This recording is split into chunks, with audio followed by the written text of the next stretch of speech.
ओम शांति। आज की तारीख है 13/12/15 और आज हम सुनेंगे प्यारे प्यारे मीठे मीठे न्यारे न्यारे प्राण अव्यक्त बाप दादा की रिवाइज कोर्स की मुरली। तो तारीख है 11/3/81 और आज की ज्ञान मुरली का शीर्षक है सफलता के दो मुख्य आधार। हम मनुष्य आत्माएं इस सृष्टि रूपी कर्म क्षेत्र पर अपने कर्म करती हैं और संसार के अंदर कोई भी ऐसी व्यक्ति हमें नहीं मिलेगी जो जीवन के अंदर सफलता पाना न चाहता हो, परंतु सफलता के लिए हमारे अंदर क्या होना आवश्यक है, वह बातें आज मीठे मीठे बाप दादा हम बच्चों को समझा रहे हैं। तो सफलता का मुख्य आधार क्या है? तो बाप दादा कहते हैं कि आज खुदा दोस्त, हाँ, सुन करके सभी खुश हो गए। कौन सा दोस्त? सारे जग से जो न्यारा है और सभी का जो प्यारा है और आपका अपना भी है और अपना प्यारा भी है। तो आज खुदा दोस्त अपने बच्चों से फ्रेंड के रूप में मिल रहे हैं। एक खुदा दोस्त के कितने फ्रेंड्स होंगे? सोचो कितने फ्रेंड बाबा के। वैसे भी फॉरेनर्स फ्रेंडशिप को ज्यादा पसंद करते हैं। तो बाप दादा बाप भी है, सतगुरु भी है, शिक्षक भी है और सर्व संबंध निभाने वाले हैं। आप सबको सबसे ज्यादा प्यारा संबंध कौन सा लगता है? किसको टीचर अच्छा लगता, किसको साजन अच्छा लगता, किसको फ्रेंड अच्छा लगता है, लेकिन है तो एक ही ना। इसलिए एक से कोई भी संबंध निभाने से सर्व प्राप्ति हो ही जाएगी। देखो बाबा ने हमें मास्टर की दे दी कि शिव बाबा से यदि हम जितने भी संबंध हैं, अगर उनमें से किसी भी एक संबंध को जोड़ा और उस संबंध को यदि प्रैक्टिकल में निभाया, तो बाबा कहते हैं कि सर्व प्राप्ति हो ही जाएगी। यही एक जादूगरी है। हाँ, जो जिस भी संबंध से निभाएगा उसको उसका मनोइच्छित फल प्राप्त होगा। तो ये जादूगरी नहीं तो और क्या है? जो एक से ही जो चाहो वह संबंध निभा सकते हो, और वह एक खुदा दोस्त ही ऐसा है जिससे हम जिस भी संबंध को बांधना चाहें और जिस भी संबंध को हम निभाना चाहें, हम उसके साथ निभा सकते हैं और कहाँ जाने की आवश्यकता ही नहीं। हाँ, उस संबंध को ढूंढने की हमें आवश्यकता ही नहीं। जिस संबंध की कमी हमारे जीवन के अंदर हो, हम वो संबंध अपने बाबा से जोड़ दें। इससे कोई और मिले ये इच्छा ही खत्म हो जाती है। हाँ, क्योंकि बाबा से बढ़कर तो संसार क्या, लेकिन तीनों लोकों में से कोई भी नहीं है, तो इसीलिए वो इच्छा ही खत्म हो जाती है। सर्व संबंध की प्रीत निभाने के अनुभवी हो चुके हो। अभी हम स्वयं से पूछें कि क्या हमने शिव बाबा से सर्व संबंध की प्रीत जुटाई है, और फिर प्रीत जुटाने के और उससे प्राप्तियां करने के अनुभवी हो चुके हैं, हो चुके हो या अभी होना है? क्या जवाब है? हर एक अपना जवाब बाबा को दे। क्या समझते हो? पूर्ण अनुभवी बन चुके हो? हाँ, पूर्ण अनुभवी भी तो बनना जरूरी है, क्योंकि पूर्ण अनुभवी बनेंगे तो पूर्ण प्राप्ति होगी। आज ऑफिशियल मुरली चलाने नहीं आए हैं। आज बाबा ऑफिशियल, हाँ, कायदे मुजब जैसे मुरली बाबा आके चलाते हैं, बाबा कहते हैं आज मैं ऐसे मुरली चलाने नहीं आया हूँ। बाप दादा भी अपने सर्व संबंधों से दूर दूर से आई हुई आत्माओं को देखकर हर्षित हो रहे हैं। हाँ, और हम बच्चे भी दूर दूर से जहाँ से भी जो पहुँचे हैं, बाप दादा को देखकर क्या हो रहे हैं? हाँ, हर्षित हो रहे हैं। अच्छा, सबसे दूरदेशी कौन है? सभी एक ही बोली में बोल रहे हैं, शिव बाबा। आप तो फिर भी साकारी लोक से आए हो। बाप दादा आकारी लोक से भी परे निराकारी वतन से आकारी लोक में आए, फिर साकार लोक में आए। हाँ, तो बाप दादा देखो कितने दूर देश से आए हैं। तो सबसे दूर देशी बाप हुआ या आप हुए? कौन हुआ? इस लोक के हिसाब से जो सबसे ज्यादा दूर से आए हैं, उन्हों को भी बाप दादा स्नेह से मुबारक दे रहे हैं। सबसे दूर से आने वाले हाथ उठाओ। हाँ, सभा के अंदर सभी ने हाथ उठाए होंगे। जितना दूर से आए हो, जितने माइल चल कर के आए हो, उतने माइल से पदम गुना ऐड करके मुबारक स्वीकार करें। देखो बाप दादा का प्यार कितना है। हाँ, बेहद के बाबा हैं तो बेहद का प्यार भी दे रहे हैं। बाबा कहते हैं कि फॉरेनर्स अर्थात फॉर एवर, जो सदा बाबा के हैं, ऐसे वरदानी हो ना। फॉरेनर्स नहीं, लेकिन फॉर एवर, सदा के लिए, सदा सेवा के लिए, एवर रेडी। सदा के लिए माना किस बात में? सदा के लिए। तो बाबा कहते हैं सेवा के लिए सदा एवर रेडी। डायरेक्शन मिला और चल पड़े। ये है फॉर एवर ग्रुप की विशेषता। अभी अभी अनुभव किया और अभी अभी अनुभव कराने के लिए हिम्मत रख सेवा पर उपस्थित हो जाते। ये देखकर बाप दादा भी अति हर्षित होते हैं। तो देखो बाप दादा जो भी दूर देश निवासी विदेशी बच्चे हैं, उनकी महिमा करते जा रहे हैं। बाबा कहते हैं कि एक से अनेक सेवाधारी निमित्त बन गए।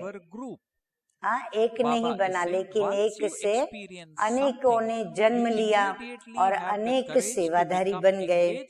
तो सेवा की सफलता के विशेष दो आधार है।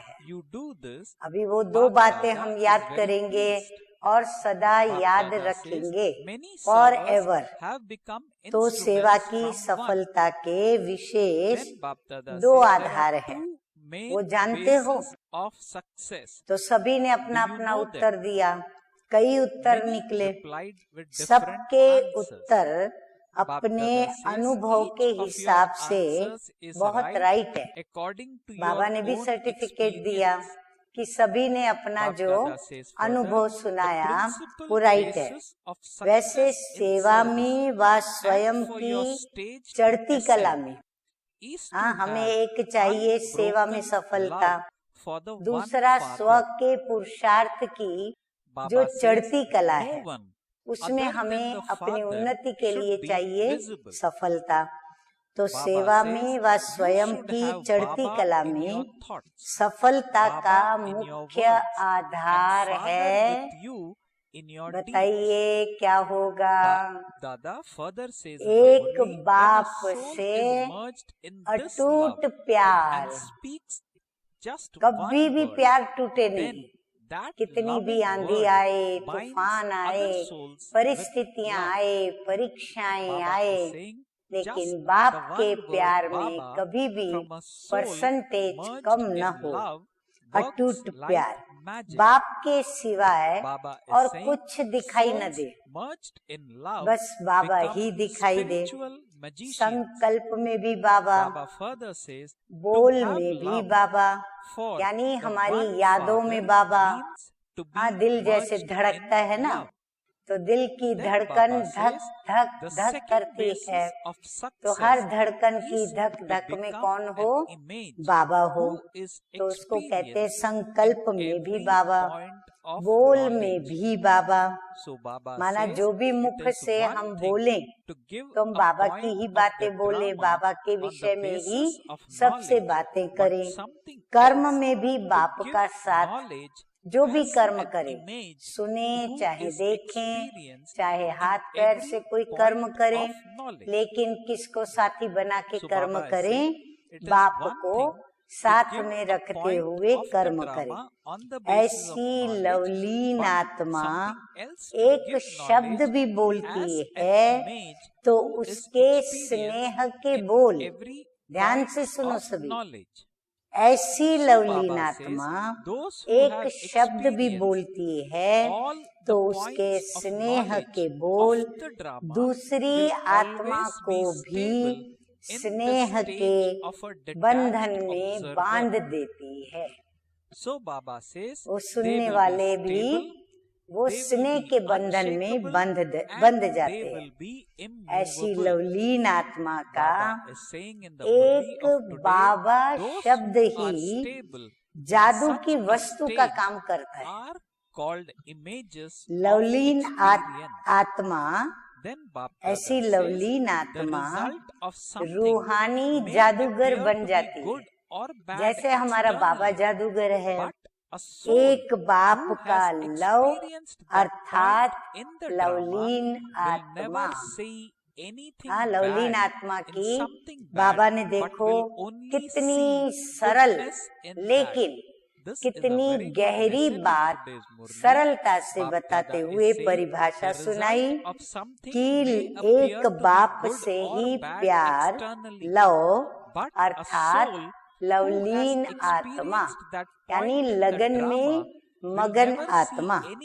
दूसरा सफलता का आधार हर ज्ञान की पॉइंट के अनुभवी मूर्त होना। जितनी भी बाबा ने ज्ञान की बातें सुनाई हैं, उन हर ज्ञान की बातों का प्रैक्टिकल जीवन में अनुभव का होना। जैसे ड्रामा की पॉइंट देते हैं, हाँ, जैसे बाबा कहते हैं ड्रामा, तो एक होता है नॉलेज के आधार पर पॉइंट देना, दूसरा होता है अनुभवी होकर पॉइंट देना।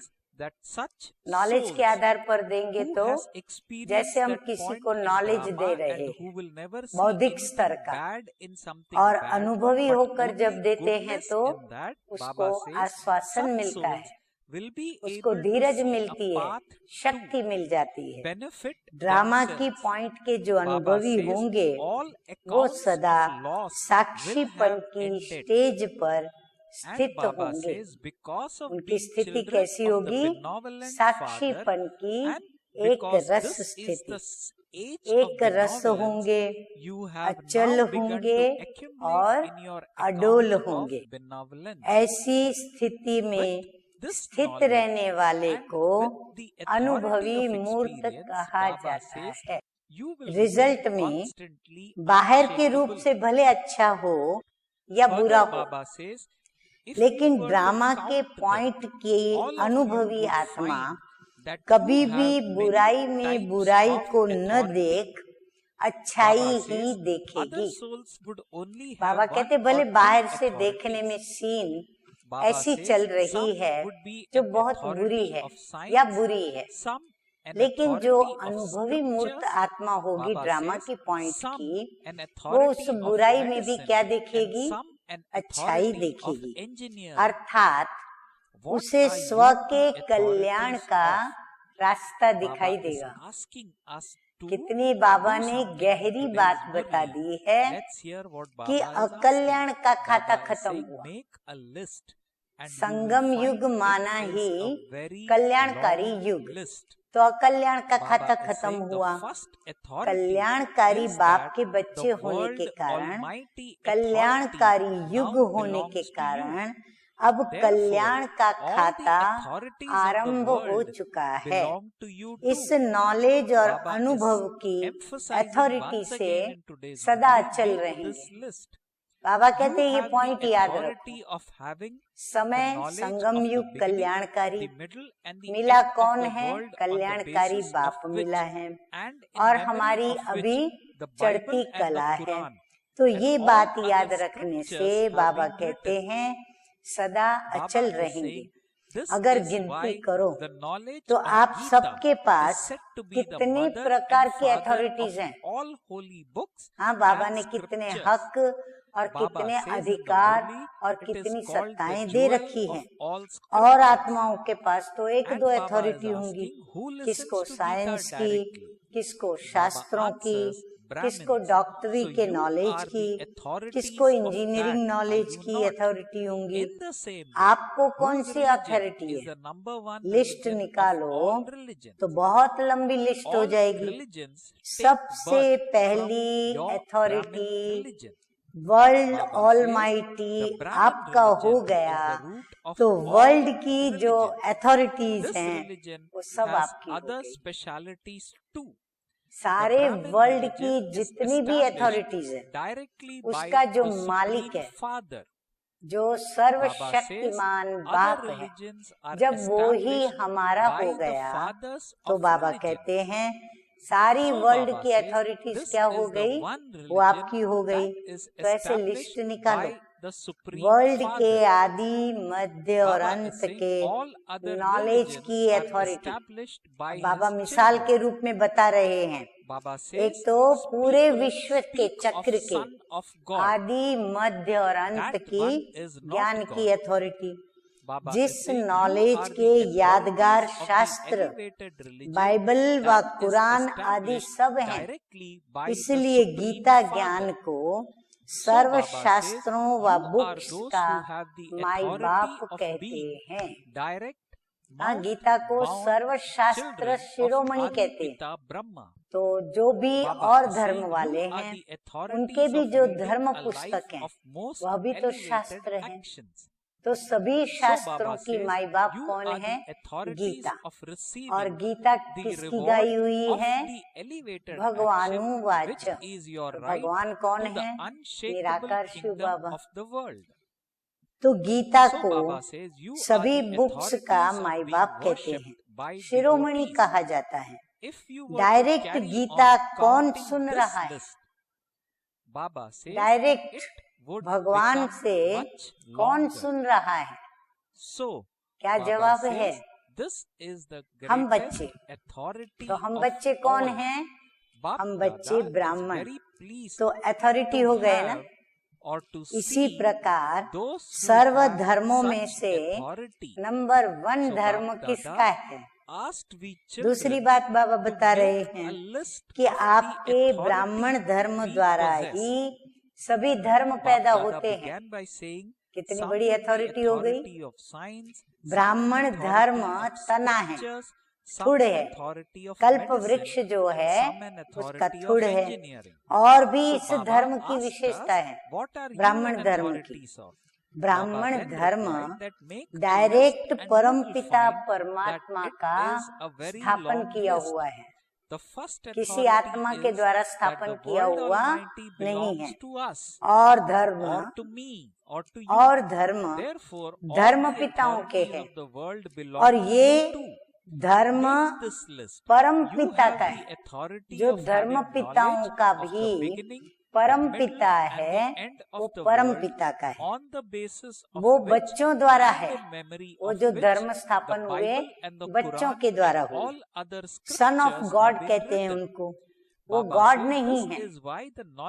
तो डायरेक्ट परम पिता द्वारा श्रेष्ठ धर्म स्थापन हुआ।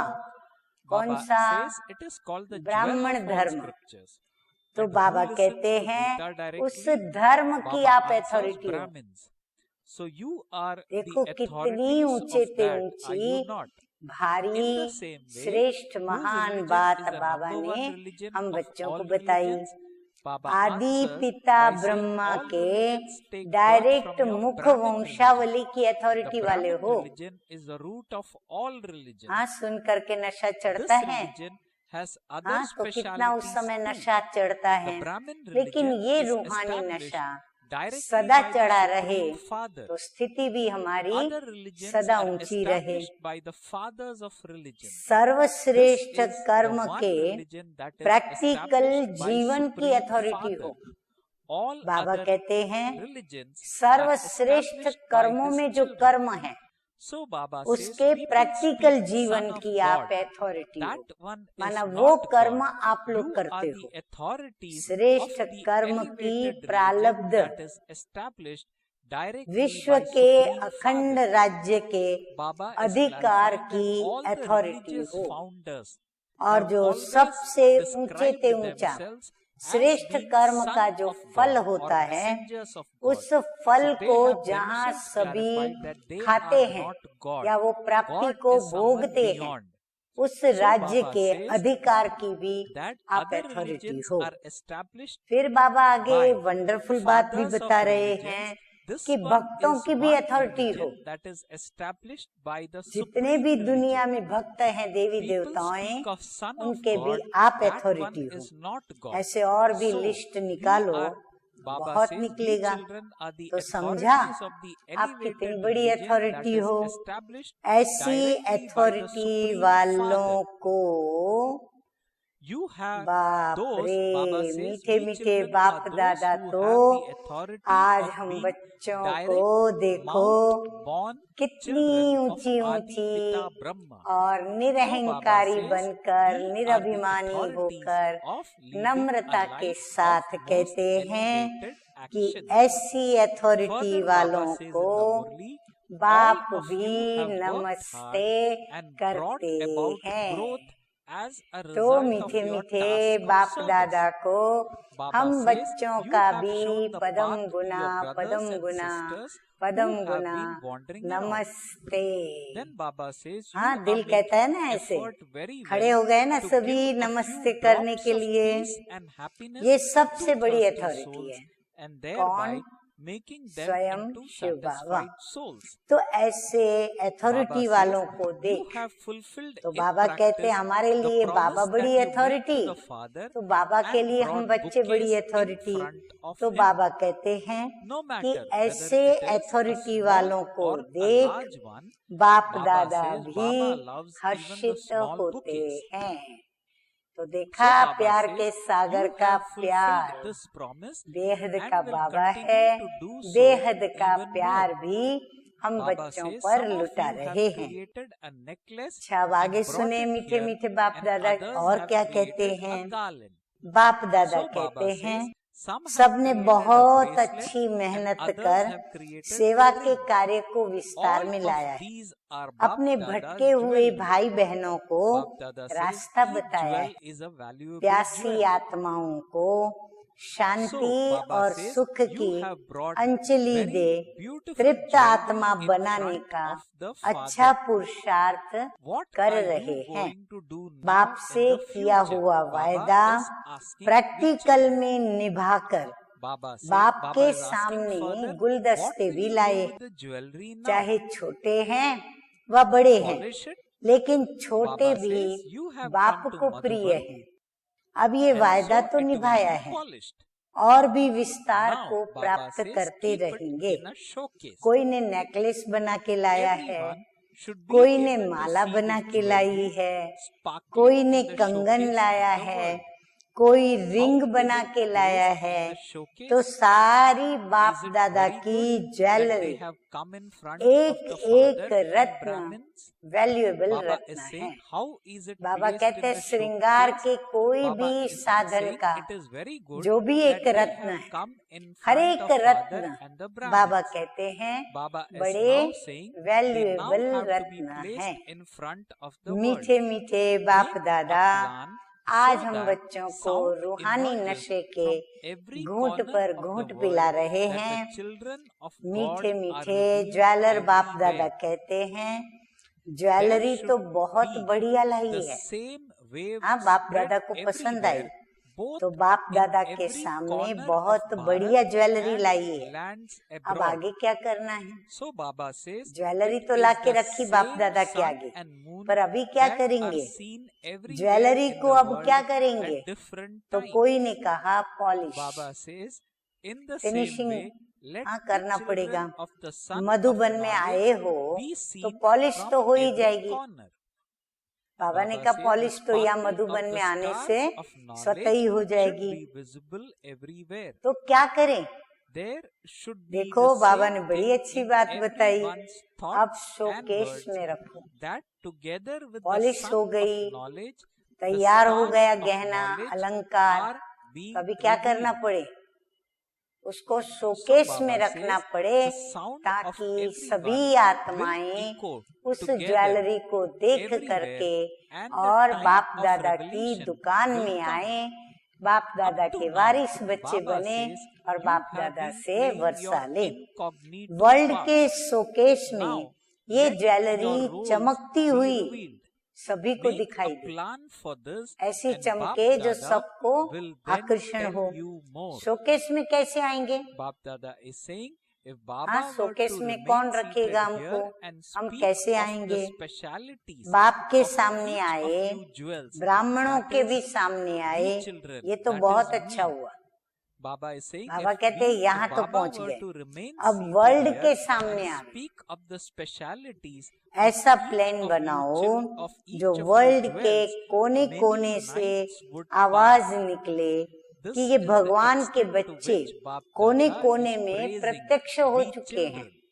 चारों ओर एक ही लहर फैल जाए, चाहे भारत में चाहे विदेश के कोने कोने में। जैसे एक ही सूर्य व चंद्रमा समय के अंतर में दिखाई तो एक ही देता है ना, भले वो सुबह दिखता है वो रात्रि को दिखता है, लेकिन दिखता तो एक ही है ना।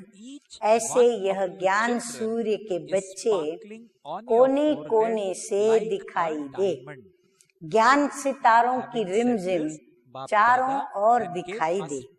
सबके संकल्प में मुख में यही बात हो कि ज्ञान सितारे ज्ञान सूर्य के साथ प्रकट हो चुके हैं। तब सब तरफ का मिला हुआ आवाज चारों ओर गूंजेगा और प्रत्यक्षता का समय आएगा। अभी तो गुप्त पाठ चल रहा है, अब उसे प्रत्यक्षता में लाओ। अब बाबा कहते हैं मर्ज रूप को इमर्ज रूप दो, इसका प्लान बनाओ, फिर बाप दादा भी बताएंगे। पहले आप बच्चे प्लान बनाओ, बाप दादा को बताओ, फिर बाप दादा भी बताएंगे। तो मीठे मीठे प्यारे प्यारे बाबा कहते हैं एक एक रत्न की विशेषता वर्णन करें। देखो अभी स्वयं भगवान हम ब्राह्मण बच्चों की बात करते हुए क्या कहते हैं, हाँ वंडर लगेगा सुन करके। एक एक रत्न की विशेषता का वर्णन करें तो अनेक रातें बीत जाएं। बोलो अभी सब प्रैक्टिस करो आपस में कि आपस में जो भी साथी भाई बहने हैं उनकी विशेषता का वर्णन कंटिन्यू 1 घंटा कर सकते हैं। अभ्यास करना पड़ेगा अनेक रातें बिताने के लिए। अनेक रात तक विशेषताओं का वर्णन करना है तो पहले घंटे से शुरुआत करें। हर एक बच्चे की विशेषता हर एक के मस्तक पर मणि के माफिक चमक रही है। तो अब क्या सुनेंगे?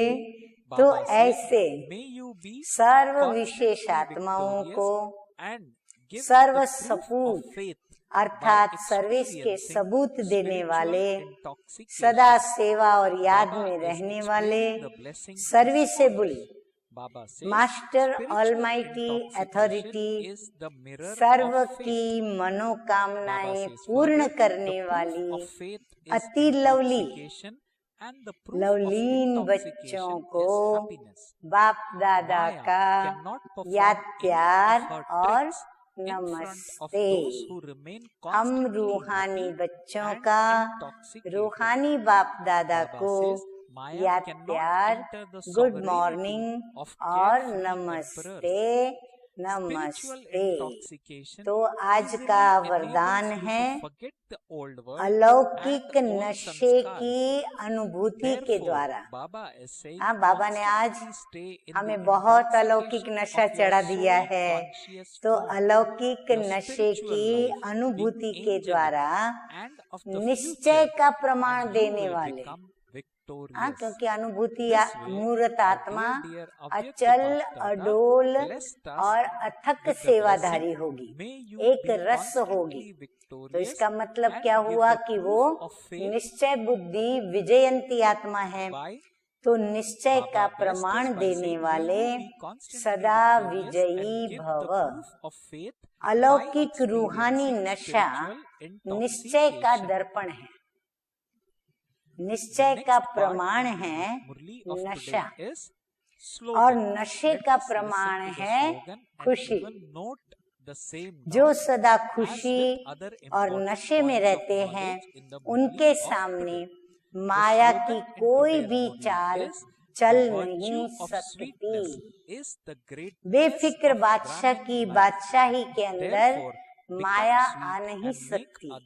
अलौकिक नशा सहज ही पुराने संसार व पुराने संस्कार भुला देता है।